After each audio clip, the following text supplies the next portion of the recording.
This method will prevent all of the diseases and pests that can come our way through the season. First, we need to wash the containers. When they dry out, we need to dissolve some baking soda in water.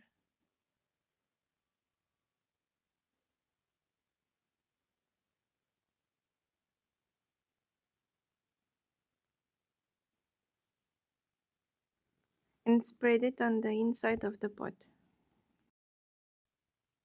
We do this step with baking soda to disinfect the flower pot so we would prevent fungi from spreading, as they can cause dumping of the seedlings.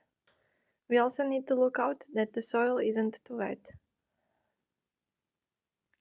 Now that we smeared with soda thoroughly, fill with compost till 2/3 of the flower pot and add potting soil almost to the edge. It is better to use your own resources as much as you have.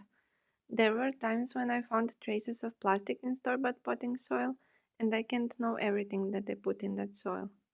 So until I go on to make my own, the store-bought will be a necessary evil.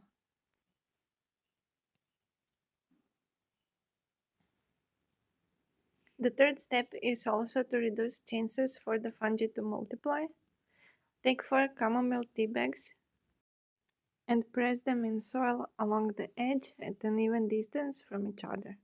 As you will water the plants, the chamomile will release slowly every time. But you will still need to spray the soil at least 3 times per week with chamomile tea. The fifth step is to water the soil before you put seeds. Because if I put the seeds and then water it thoroughly, it can cause the seeds to go too deep in the soil. The next step is to sprinkle the seeds.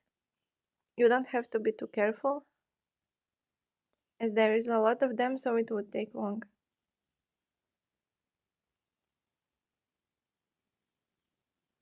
And now put 1 centimeter of soil on top of that. If you have your students with you, first show them where to dig.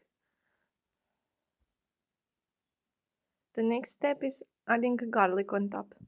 I used the dry one, but you can also chop fresh garlic and spread it evenly.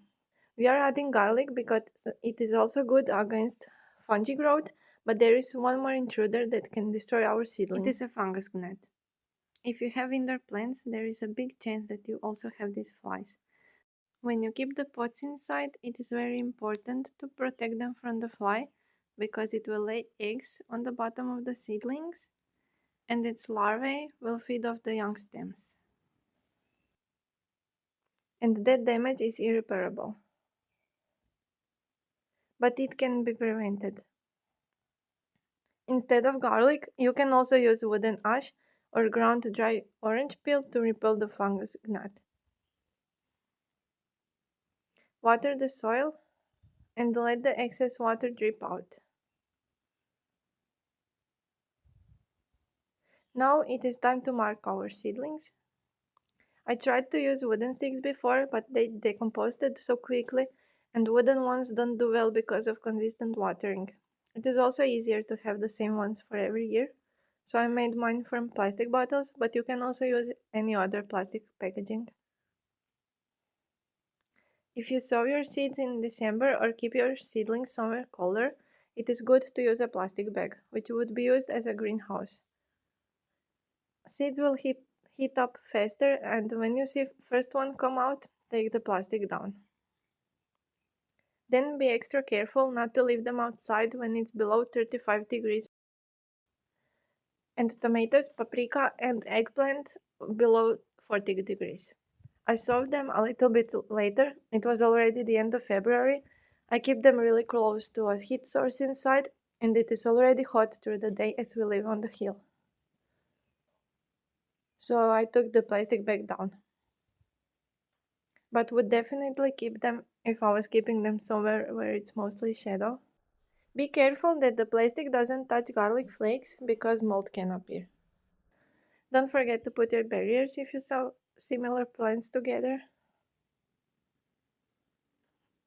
If you keep them outside, you can water them with a watering can.